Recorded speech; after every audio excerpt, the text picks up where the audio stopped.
All right, here we are on the Football Lounge, here with our Week 14 recap. If you didn't check out our Friday episode where we covered the very riveting action between the New England Patriots and the Pittsburgh Steelers, please go check it out because I spent a good deal lamenting the Pittsburgh Steelers, or at least as I know them right now. But a lot happened here in Week 14, some shakeups in the divisional standings and the playoff seedings, and that's going to be the case for the next 4 or 5 weeks as we get ramped up to the final, the season finale here in the NFL. So, Mark, I'll toss it to you for any takeaways from this week before we launch ourselves into this recap here. Well, listen, if you thought last Thursday was tough with Mitch Trubisky versus Bailey Zappi, have I got a plate of doo-doo for you? Easton Stick versus Aiden O'Connell.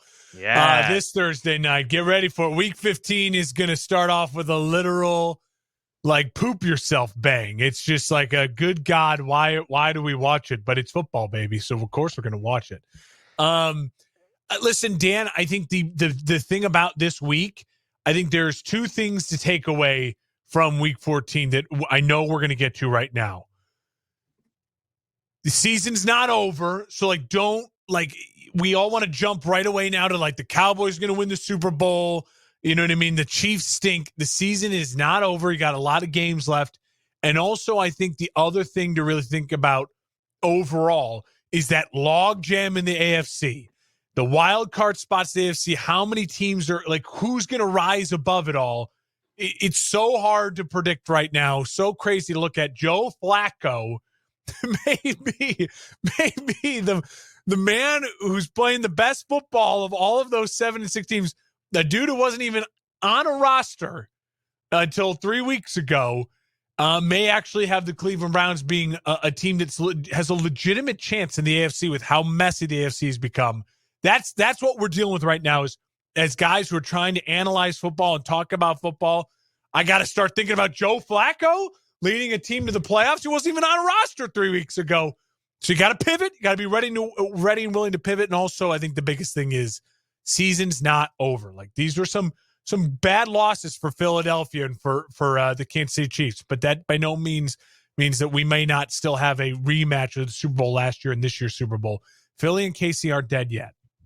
Yeah, some of these teams, the ones you just mentioned right there, are going to be probably just fine. They're just hitting a rough patch, which a lot of teams do, at this point of the season. But obviously, it's not a great time for that to happen for some of these teams as they're pushing for potential 1 seeds that are now starting to slip out of their grasp. Philly, in particular, moving themselves to the 5 seed this week. But yeah, there were 2 teams, the Dallas Cowboys and the Tampa Bay Buccaneers, the only 2 this week that pushed themselves into the division lead. Everyone else kind of stayed the same.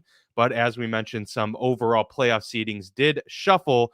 But, big kudos to Dallas and Tampa Bay as they put themselves in the driver's seat as we get closer and closer to the 2023 NFL postseason.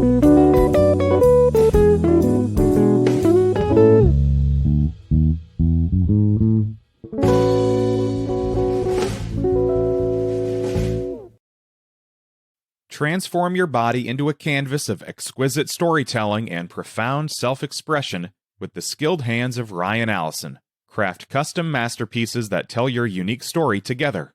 Ryan specializes in color tattoos as well as black and gray.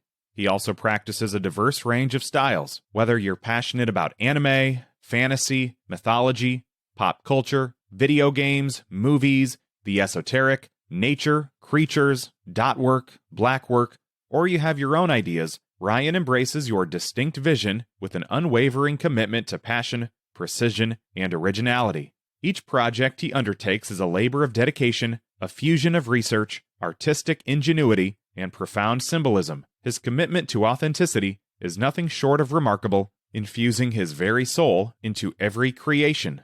From half and full sleeves to bodysuits, awesome back pieces, to majestic front panels, Ryan is the artist for anyone seeking powerful, breathtaking artwork. With every stroke of his needle, he weaves a tale that's as unique as you are. Don't settle for ordinary tattoos when you can elevate your ink to the extraordinary with Ryan Allison. Embark on your creative journey by booking a consultation with him and proudly exhibit your story on your skin. Visit Ryan at Why Not Ink Studio in North Park Mall, or check out his portfolio online at ryanallison.art. Ryan Allison Tattoos. When you choose me, you're not just getting a tattoo, you're getting an experience.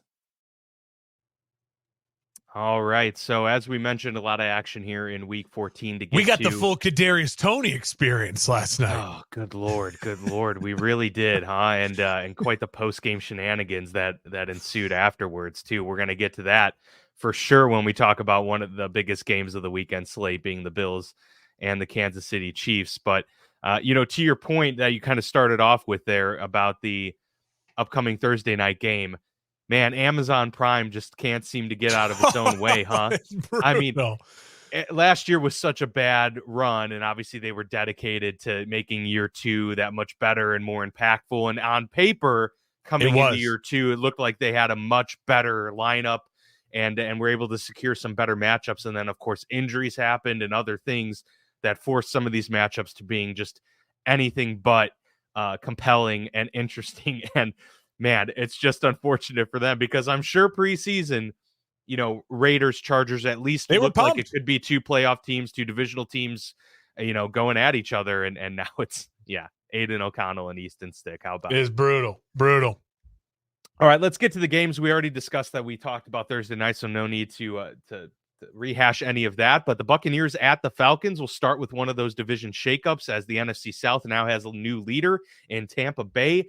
Atlanta had control of their own destiny the remaining month plus of this NFL season, but now they're going to need to put themselves back in contention via some wins and a Tampa Bay loss. But the Bucs get a 29-25 victory over Atlanta. Pretty good game, some back and forth action there, but Cade Otton gets a big time touchdown in the fourth quarter as Baker Mayfield and company kind of rally the troops, if you will. Atlanta scored late, took the lead, and it looked like that they were going to be the winners, but Baker Mayfield and company are able to march down, and Atlanta at the end, even though they had a 30-yard Hail Mary attempt, if you can even call it that, wasn't able to finish it off. So a 29-25 victory. And now, Mark, after, I certainly had Tampa Bay as one of the worst teams in the league coming into the season, they're now a playoff team as we sit here today.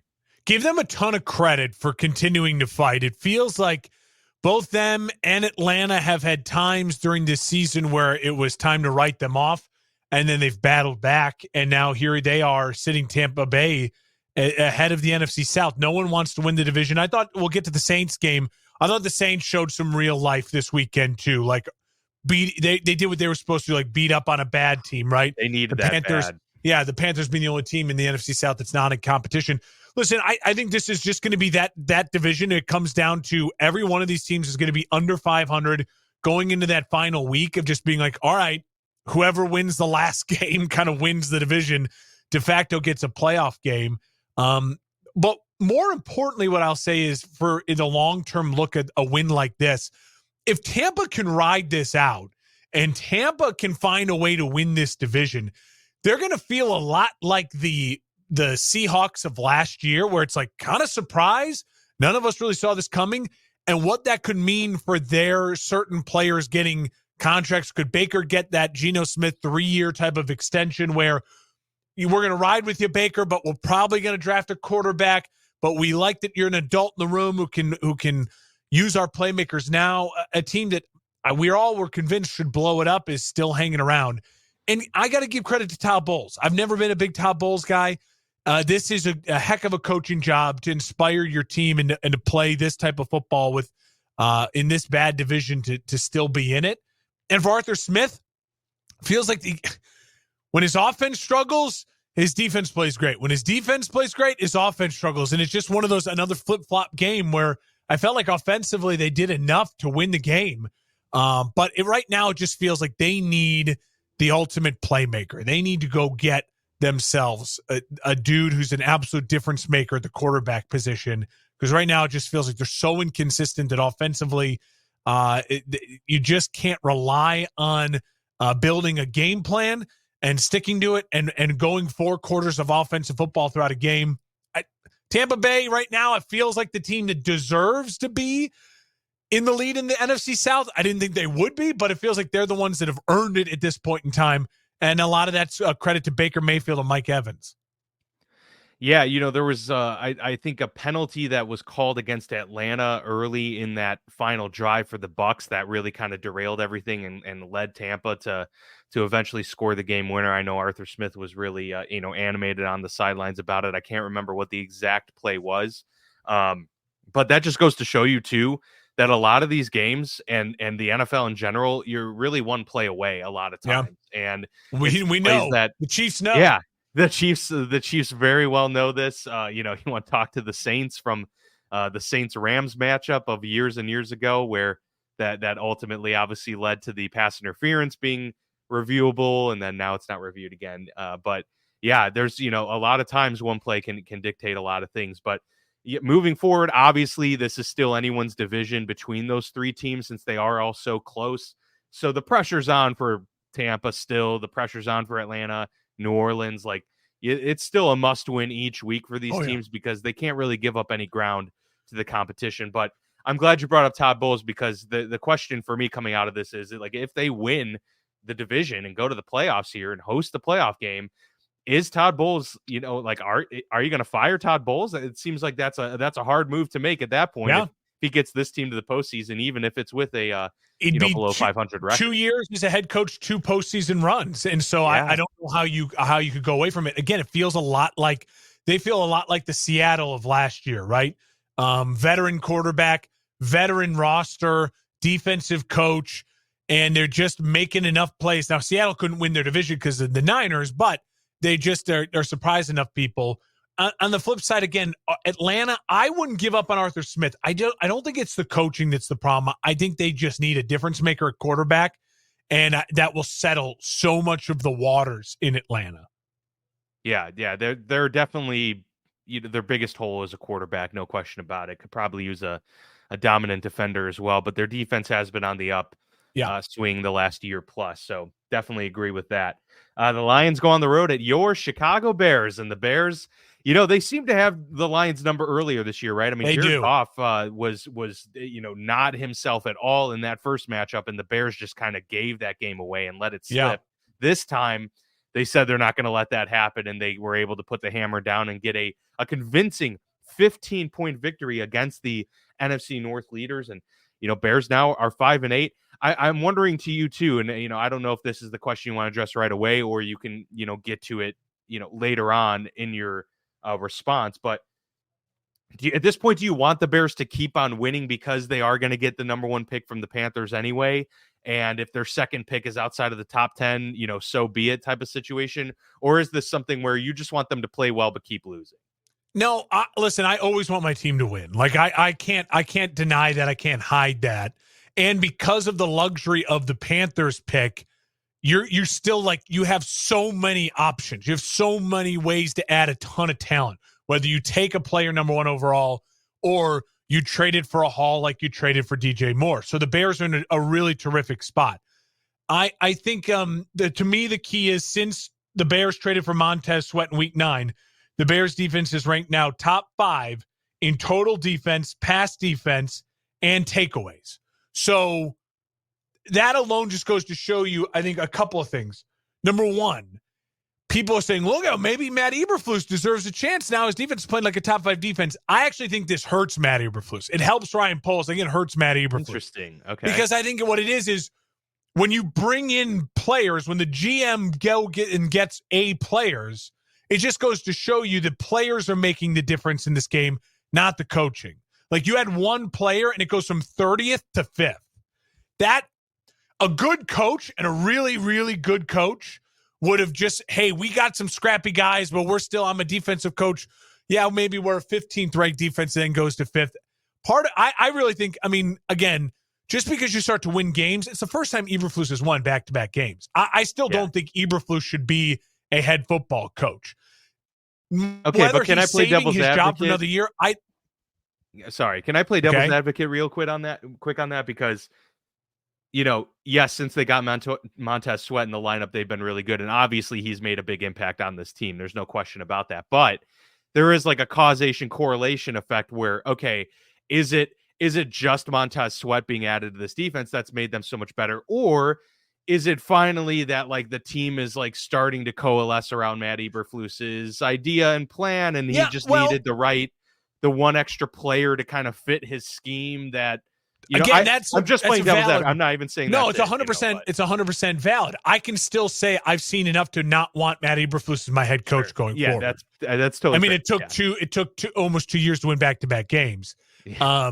And overall, again, I just don't think he's built a good enough staff, and I don't think he's elite enough as a head coach to get my team where I want my team to be. Now, if they keep him because he wins out and he does all these things, like, I'm not going to be the most angry person in the world. I want my team to win games. I want my team to be a winning franchise. And, maybe he gets it. He's earning his way to a third year. And that's just kind of how it works in the NFL sometimes.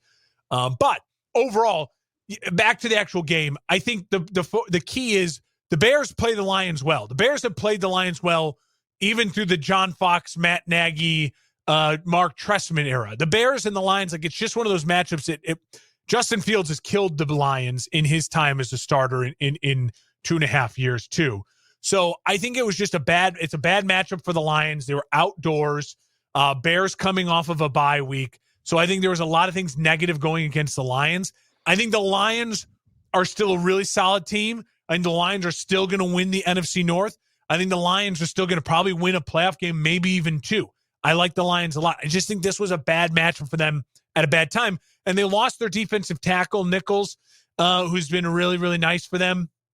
And so they got to find a way now to work around that. The Bears took advantage of that. The offensive line played well. Justin Fields is playing really, really well. If Justin Fields could play the Lions every week, I think he'd be perennial Pro Bowl. MVP. It's can they do it against other teams more consistently?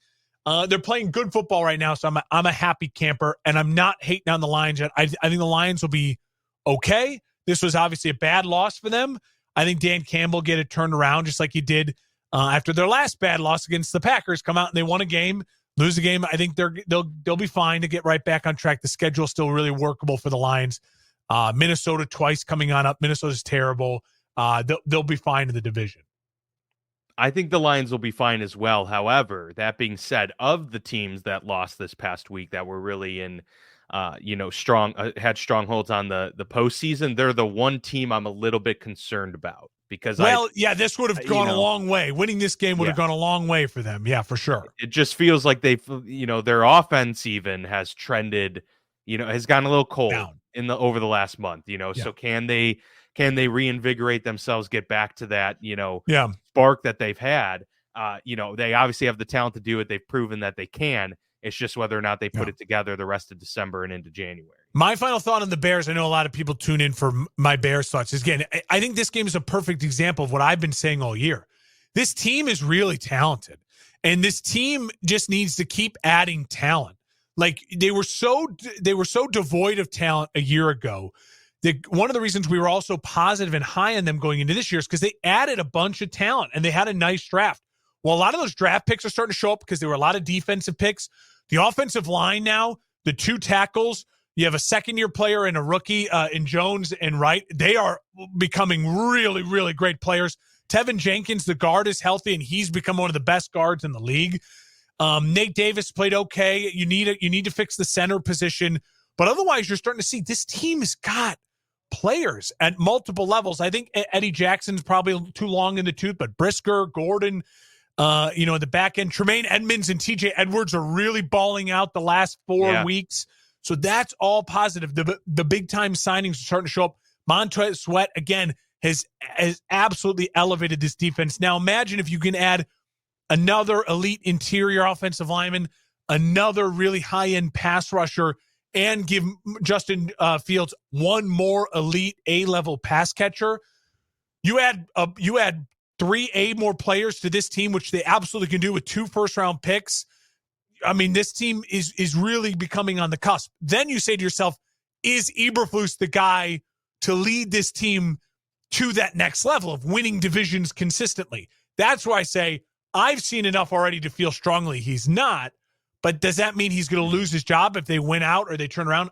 I don't know. I don't know what to tell you. We'll have to wait to see what the offseason brings to them and how they finish the season. So it's good now. They got to finish 4 more games still. A lot still to prove it with Justin Fields and Eberflus as well. Yeah, I mean, hey, 4-0 is not out of the realm of possibility. They've got the Browns, the Cardinals, the Falcons, the Packers. Those are certainly winnable games. The Browns going to be a tough one. They've got such a good defense, and now we're seeing how Joe Flacco is playing. But and that road game at the Packers to end the season. But if they're at a point where they're 8-8 going into that final game, there's so much to play for Chicago at that point. Maybe even a potential 7 seed or something like that. So this could get very intriguing. I'll put it this way. I spent time on the ESPN playoff predictor this morning. The Bears can make it. They have to win out, and Bears fans have to be rooting against the Rams. The Rams are the team. Okay. Rams in Seattle have to kind of fall apart to help the Bears. But yeah, they absolutely still can make it if they win out and the Rams lose, I think, 2 of their last 4. Well, I'll be rooting for the Bears next week, most definitely, since they play Cleveland. Yeah, I know. The Colts fall to the Bengals, and just like that, Jake Browning and Cincinnati have found themselves 2-1 under his leadership. They're 7-6, and they win by 20. They don't just win; they win by 20. Blow them out at home. At home over Gardner Minshew, and the Colts, who were on the upswing, inserted themselves into the playoff picture. Now they're back out of it. The Pittsburgh Steelers actually jumped back in after this weekend. So it was a good weekend for the Pittsburgh Steelers after that brutal Thursday night showing. But the Bengals in the AFC North still behind Pittsburgh because of the tiebreaker. But the Bengals, if they keep playing the way they've been playing with Jake Browning, I think we're talking. We were saying that Cleveland and Cincy were like out of the picture after their injuries. Both teams right now seem to be very much in the picture here at 7-6 and 8-5 respectively. And it's because both teams' defenses are playing really well, and both teams have offensive coaches that have come in with a guy off the street in Joe Flacco and a young kid with a high upside in Jake Browning who sat for a couple years here now, and they've unleashed the offenses. I mean, both offenses have talent too. I mean, Njoku had a big game. He's kind of a breakout game for him, remembering how much of a talent he is. And then obviously really for Cincinnati, 2 of the best wide receivers in the NFL, plus a really solid running back in Mixon.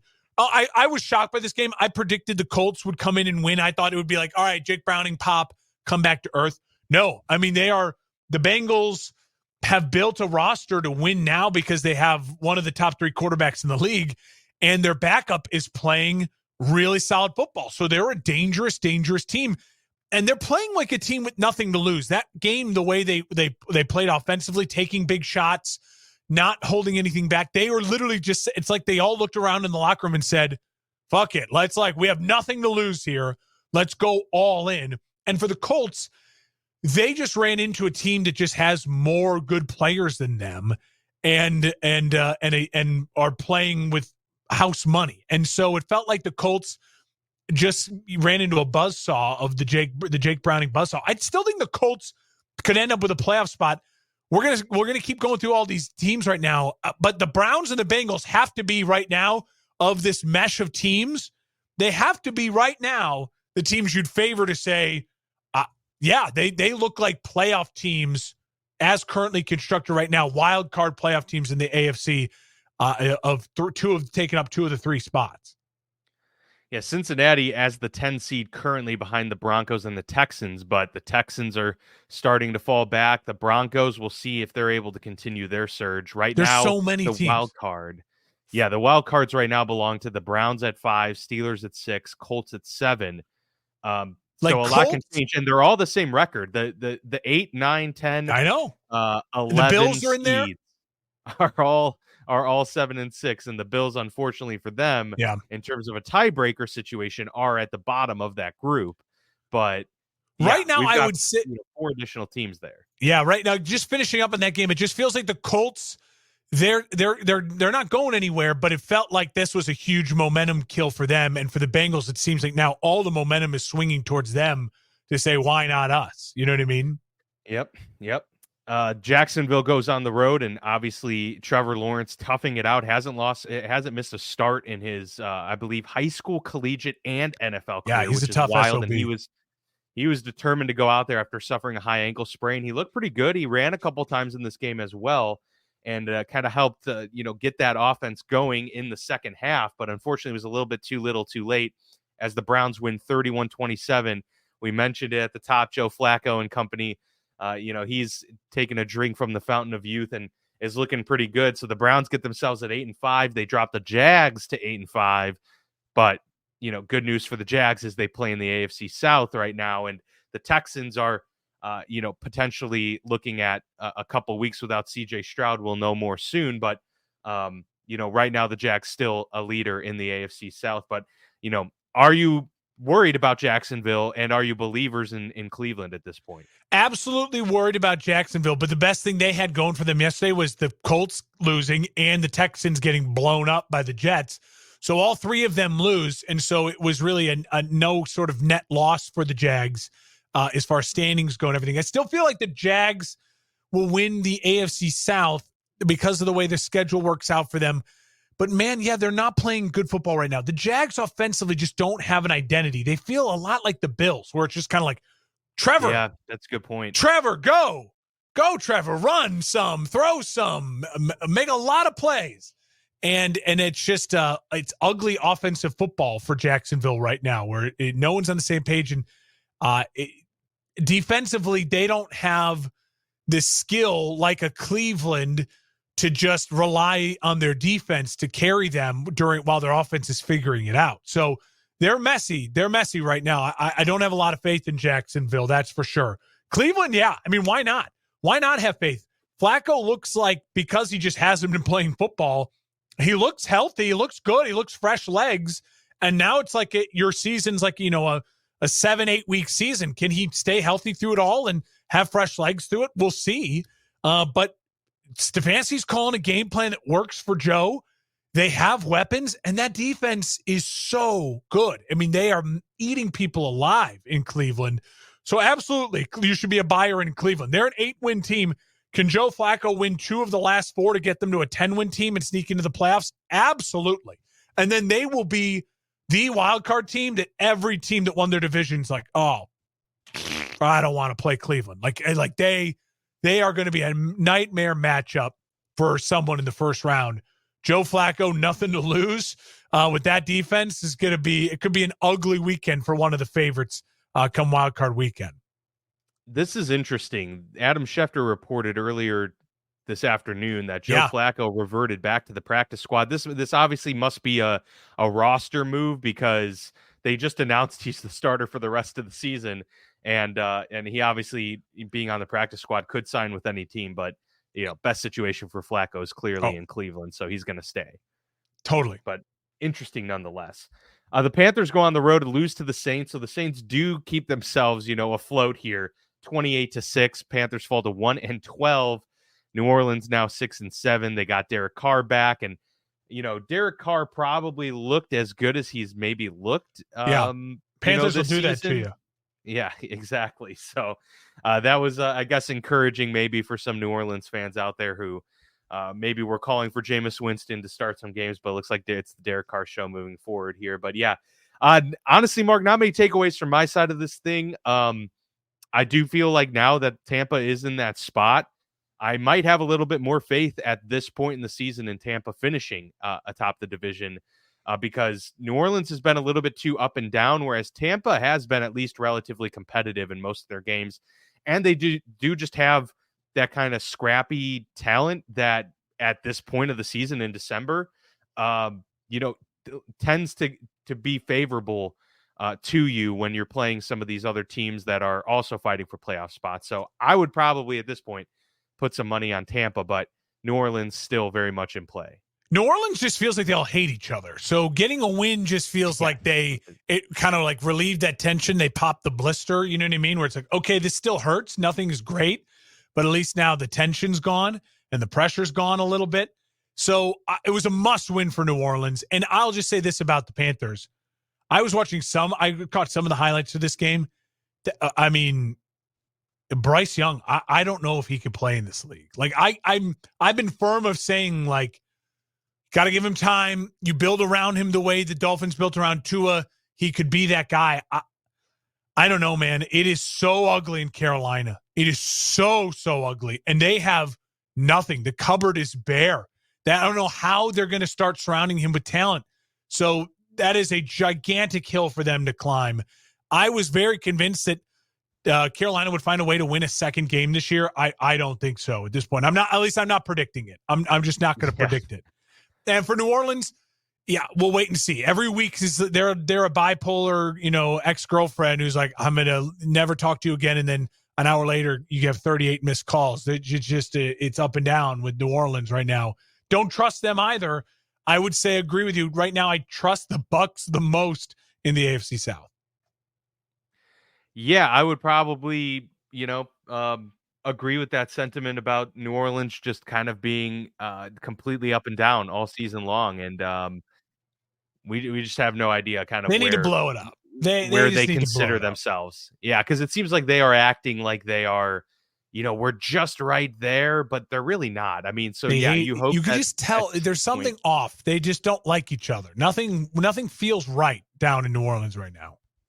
Zach Wilson may have had his best game as a pro. He did. He had his best against game. The Houston Texans, 100%. who obviously we've come to realize is no slouch in the NFL this season. CJ Stroud and company were rolling coming into this game at 7-5, but the Jets get a 30-6 win. CJ Stroud, looking like he's in the concussion protocol, so we're not sure exactly what his status is for next week or even beyond for that matter. But the Jets do get a win. It was a good win for them. Obviously, they're pretty much out of the playoff picture unless they really somehow surprise a lot of people winning 4 in a row and having a lot of help. But I guess this was good for one thing, and that is Zach Wilson and, maybe putting some tape out there to show I can be a backup in this league for years to come, or maybe some other team wants to take a chance on me next season. So from that perspective, it was good. And it also shows that, CJ Stroud really was a huge part of this Houston Texans team. And, they're going to need him to get back quickly if they really want to stay in this race, because it is tight in the AFC right now. Yeah, they can't afford. This was one of those, again, it's weird to put pressure on the Texans because we didn't expect anything from the Texans. Yeah. But this felt like one of those, like, oh, you really want to have this game because it is such a log jam. And knowing that the Jags probably were going to lose, they had a really tough game ahead of them. This could have been a moment for the Texans to kind of seize the opportunity. And they got blown up. I mean, it was as simple as they got destroyed. They ran into a buzzsaw. Credit to Robert Saleh. Credit to Zach Wilson. Both of them may have saved their jobs with a performance and a win like this. And if Zach Wilson can play even 70% this good the remainder of the stretch, to me, you start to say to yourself, oh, okay, you can sell Zach Wilson on staying in New York, being Aaron's backup for next year, and not having to because it felt like you had to get him out of the room. But this was, again, one of those wins where if this leads to him playing this type of football or even remotely close to it down the stretch, you could say, all right, no, again, he's just a young kid. He's needing more time. He's not a starter, but he can be, we already have him in the building, already knows the system. Maybe he's Aaron's backup, going into next year as well. And for Saleh, this felt like, hey, our defense balls out. I'm the head coach of this team. I deserve to be the head coach of this team. So huge victory, kind of a moral victory for the Jets, even though it was also a real victory for the Jets. It is somehow a tough road the rest of the way for Houston. They play the Titans twice, and divisional games like that, never easy. They probably split, right? So then they play the Browns and the Colts the other 2 weeks. Yeah, they got to find a way to go 3-1 in division. Whether that's sweep the Titans and lose to the Colts, or split the Titans and beat the Colts, and then you can give up that Browns game, because the Texans are a 7-win team. So again, you want to find a way to get to 10 wins. You'd probably secure it as a 10-win team in the AFC as at least the 7 seed. So find a way to get 10 wins. It's possible, but they need CJ Stroud back healthy. They need him back very, very badly. The Rams go on the road to the Ravens. A very enticing game here. Love this game. In OT. I called it. I had my upset of the week on my Saturday show was the Rams plus 7.5. I knew, I just felt this game 100%. Ravens were off the bye. Rams are playing really feisty football. Puka Nacua, catch of the year. Cooper Kupp, big game. In the bad weather, Stafford's balling out. He looks healthy. He's playing really, really good football. And this was a moral victory for the Rams. Even though they lost in overtime in a really bad way, this showed them, I think, and to the rest of the NFL, the Rams right now are a dangerous team over the next 4 weeks. You don't want to be playing the Rams. They're going to put up a heck of a fight. They're well coached. They're just, again, devoid of some veteran talent. And the Rams, this is the type of loss for the Rams. If they can stay around 500 and keep losing or winning games like this, where you'd say to yourself, the Rams might be buyers this offseason for that final run with Stafford. And who knows what the future could hold for them next year. It felt like a big kind of building block on what this year was, which was just a get-right year, all those rookie players playing really solid football for them. The Rams are one of the best coached teams in football. Sean McVay, don't sleep on Sean McVay. And for the Ravens, wow, Lamar played great down the stretch when he needed to. They could not afford to lose this game. It felt like he finally made the big plays when he needed to. And then, of course, the special teams, John Harbaugh special teams walk-off win. Nothing like a punt return walk-off, Dan. I felt so good about knowing what was going to happen in this game, knowing the Ravens would find a way to win it, but that the Rams would be very involved in this game. There's a lot. We have no idea what's going on in the NFL. This was one of those, it just felt like 7.5 Rams. I knew it all along. Yeah, no, you called it. And, they've surprised me throughout the season. I obviously was very, very low on them coming into the year. And maybe I just underestimated Sean McVay. I also underestimated the health of Matt Stafford, who, to your point, is still playing very, very high quality football. And the fact that they were able to get such an elite number 2 wide receiver, where they did the draft, just shows, how impactful that can be for a team and where they're heading. So yeah, next year they could be running it back with a clear number 1 receiver and one of the best number 2s in the league in Puka Nacua and a great young running back and a lot of talent. So yeah, fortify a little bit of that O-line, get some more defensive playmakers in there, and bring in a veteran edge rusher to help out with Aaron Donald. You go one more year. The Rams, I'm telling you, the Rams I might have to pick the Rams to win the division again next year. That's how much I love this loss for them. They're pretty right. They do seem that close, very much. It was a good loss. Yeah, 6-point loss to the what we consider a top 3 team in the NFL, top 4 team in the NFL. And for the Ravens, really there's no shame. You want to blow teams out. You want to look better than that, but you found a way to win that game at the end when this Rams team kind of came out and unloaded the clip on you. That's what Super Bowl teams do. They find ways to win games. It's one of the reasons why I love the Eagles so much early in the season, because they weren't blowing people out. They were finding ways to win games. Now, the flip side of the Eagles, it's like, oh my gosh, now they've been blown out 2 in a row. Now you start to really, flip that narrative for them on the opposite end. Yeah, there are some concerns there for sure. There's another concern I have with consulting Mark Hespin for fantasy quarterback advice. Because, listen, I was like, hey man, do I start? No, I was right in line with you. I was getting to this next game, the Vikings at the Raiders. I put Josh Dobbs in there instead of Trevor Lawrence because Trevor Lawrence coming off that injury against the Cleveland defense scared me, but it turned out that Josh Dobbs and nobody in this game wanted to find the end zone or even sniff it for the entirety of the game. Yeah, it was basically a game-winning INT for the Vikings helped secure a victory, a 3-0 win for Minnesota in this one. It was a lone field goal. And what were they saying, Mark? I believe that it was the first game since the 40s to go into the half at 0-0. It was something crazy like that. A lot of which awful is, records, really bizarre. Yeah, I'll say this. The Vikings officially are the team now that feels like they need to be the most aggressive in addressing the quarterback position, because the rest of the roster and the coaching staff, it feels like it's really close or it's already there. It feels like the Vikings now are an elite playmaker, a Drake May, a Caleb Williams away from being like, oh, bleep, this Vikings team now could be a legitimate contender. Hawkinson, the 2 wide receivers in Jefferson and Addison, a very solid offensive line. I think they need a little, maybe also just another really dynamic running back, kind of like a bell cow back. I think that would go well in Minnesota. But Brian Flores has the defense playing well. If he can stick around, you can keep him if he doesn't get a head coaching job. I think there's a lot of positive things going for Minnesota, except for just like they are now officially desperate for the next guy. Like they need it, and they need it bad.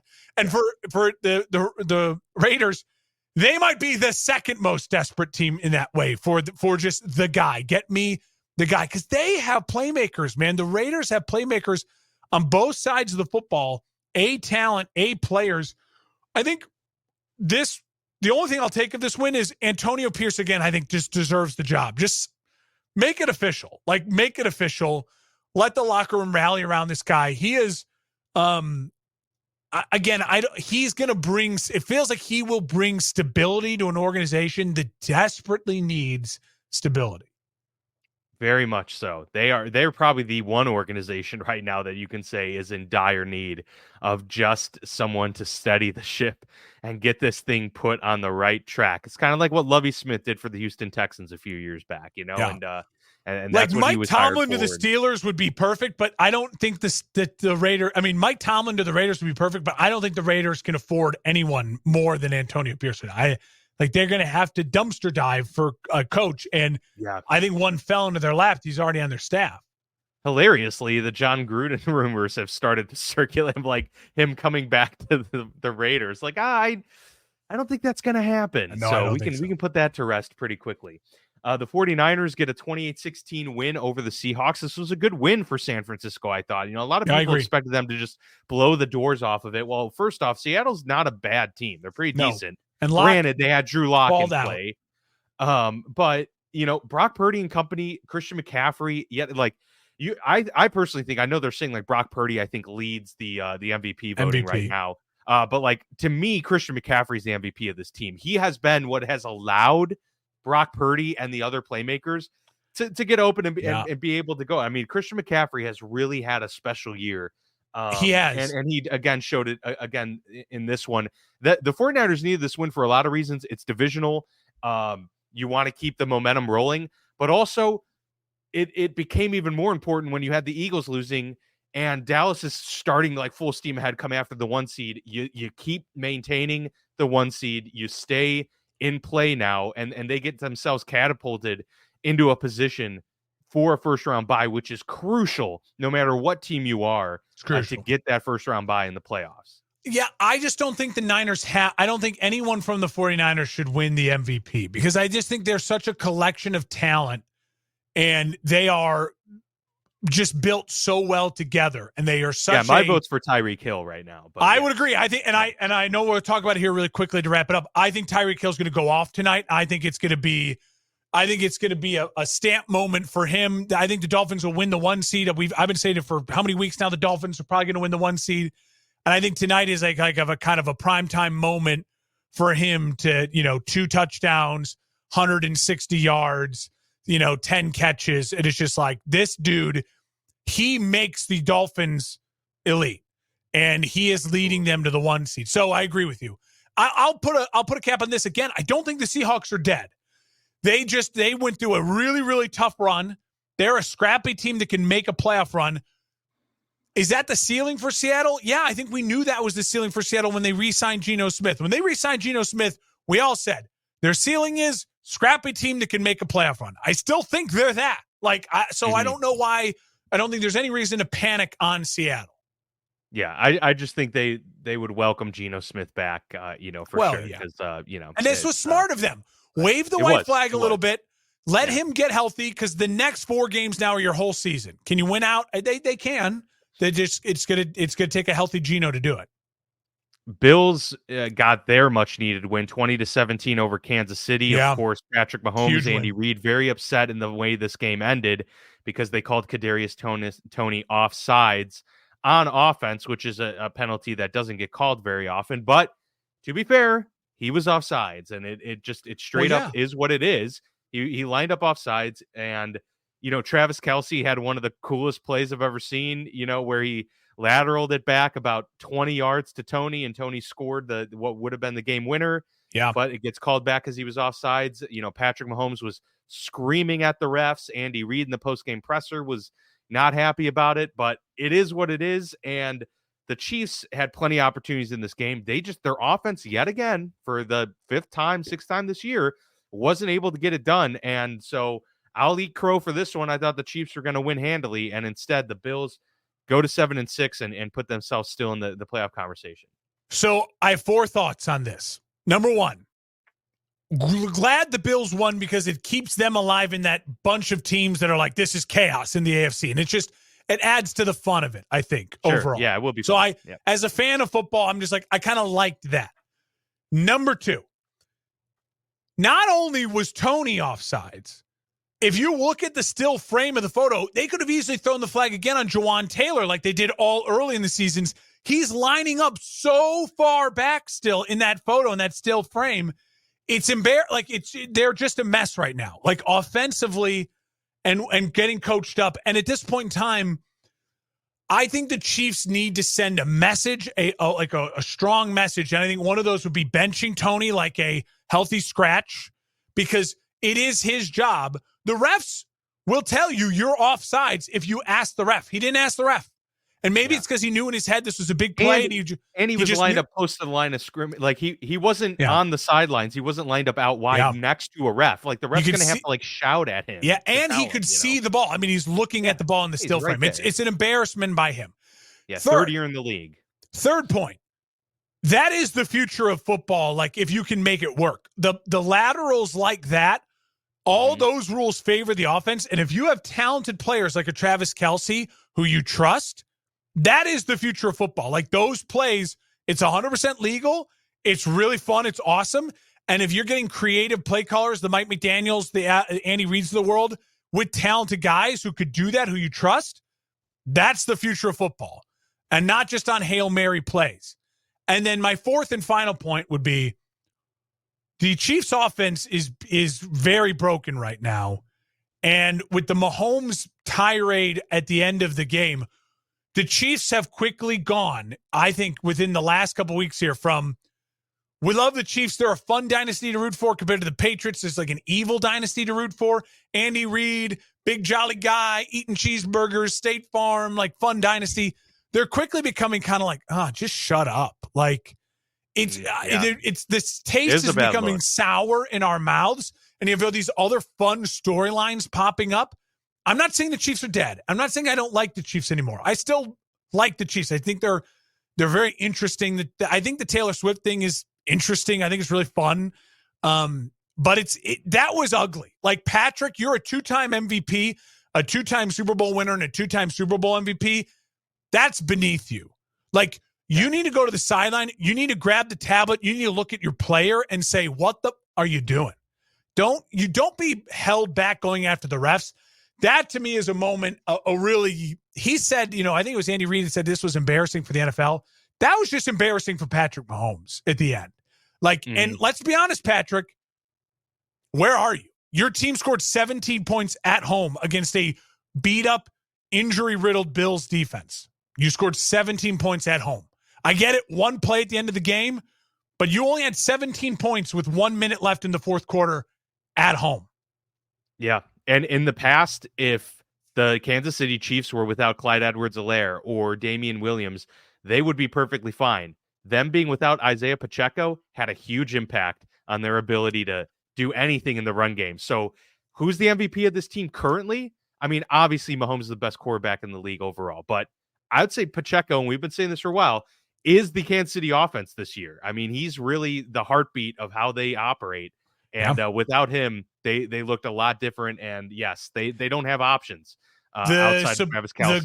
The GOAT in the league right now scored 17 points at home against an injured, beat-up Bills defense in a really kind of a must-win game. Yeah, it was an important game, obviously. Yeah, for sure. The Broncos win 24-7 on the road at the Chargers. The Broncos now they're starting to stack. They're starting to look pretty good. The Broncos. And the Chargers lose Justin Herbert. He fractured an index finger. He's going to be out. So, yeah, we'll see what happens moving forward. Yeah, he might need surgery, I was hearing this morning. I would just shut him down. Just shut him down. At this point, I know they just can't. Like, Staley's not going to do that. I don't think Herbert's that kind of competitor either.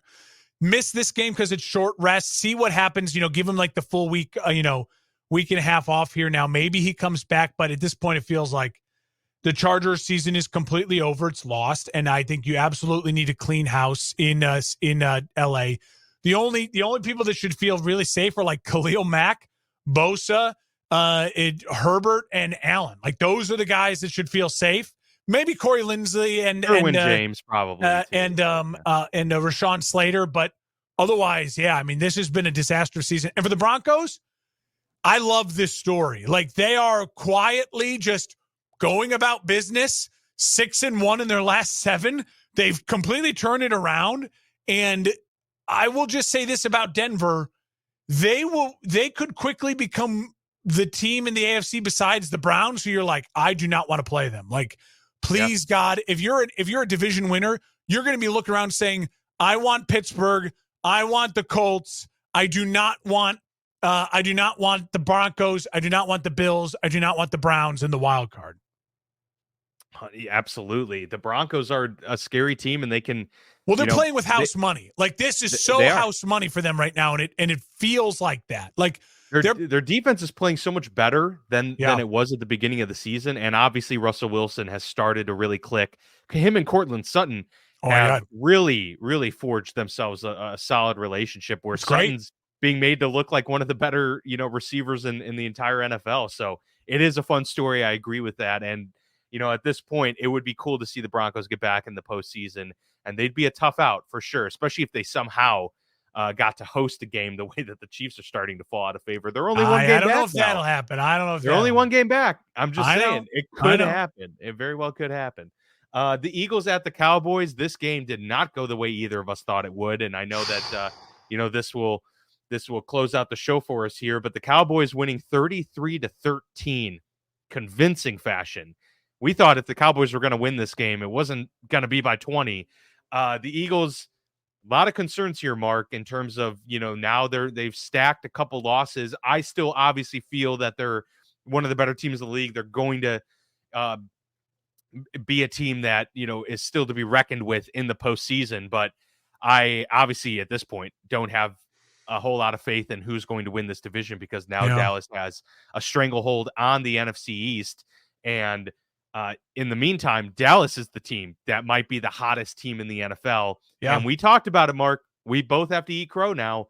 Dallas is the real deal at this point. I mean, there's no denying that they've got a lot of talent, and they've proven now that they can beat an elite team. Yeah, now my hopes lie in Buffalo to just destroy Dallas this weekend because the Eagles couldn't get it done. I think this game was more about the Eagles and just like, man, oh man, the fumbles. Yeah, Jalen Hurts fumble. They shot themselves in the foot a lot. AJ Brown fumble. Devontae Smith had a touchdown go through his hands. That game was a one-score game, and he dropped too. the touchdown, and that could have completely turned the game around. And so I'm not down with the Eagles. I'm not done with the Eagles. Yeah. But man, this was they just finished their tough run, and they went 2-2 in that tough run with wins against the Bills and the Chiefs. Losses against the NFC opponents. That sucks because it's NFC, AFC. But they went 2-2 in that really tough stretch. So I'm not by any means saying they're dead. Because if 4 weeks ago you would have said, hey, they went 2-2 in the stretch, I think we all would have said, all right, take it. Take 2-2 because that is a killer slog. And they did it. And so, listen, I think offensively, though, they can't have their big-time weapons blow up like that. They blew up that game. Devontae Smith had a bad game. Fumble, drop ball. AJ Brown, big drop early, fumble late, and then Hurts, it doesn't look 100% healthy, and him with the fumble. You're not going to beat a good Dallas team like that. And Dallas right now is the second best team in the NFC this morning. I have to eat crow on it. You're right. But I'm hoping that the Bills can rewrite the history and the future as we know it. I can't handle a Dallas Cowboys playing in the Super Bowl. I can't do it. So let's move. Let's go Buffalo. That offense in Dallas has really come along over the course of the year. Dak Prescott playing the best football of his career, and that defense did answer the bell. I mean, if you're giving it to a quarterback right now today, he's the MVP of the league.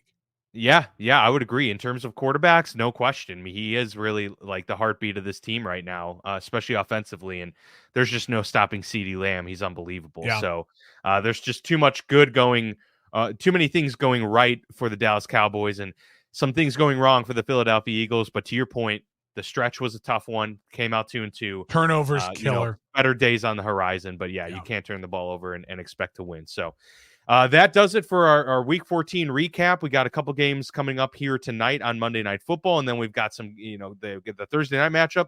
Got some games coming up on Saturday and then Sunday. So a lot of football over the next week with 2 games starting here tonight. So excited for that. Looking forward to the week ahead as we get more and more playoff scenarios starting to form. I imagine, Mark, as we get into the next few weeks here, a lot of these episodes are going to be shaped largely about these playoff pictures and how these games are starting to unfold.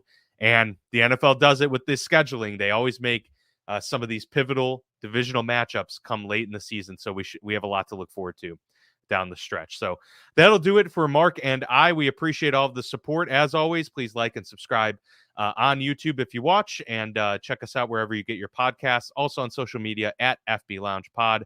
We appreciate it once again. And for Mark, I'm Dan, signing off here on the Football Lounge. We'll see you back here on Friday as we get to recap that riveting Thursday night football game coming up this week.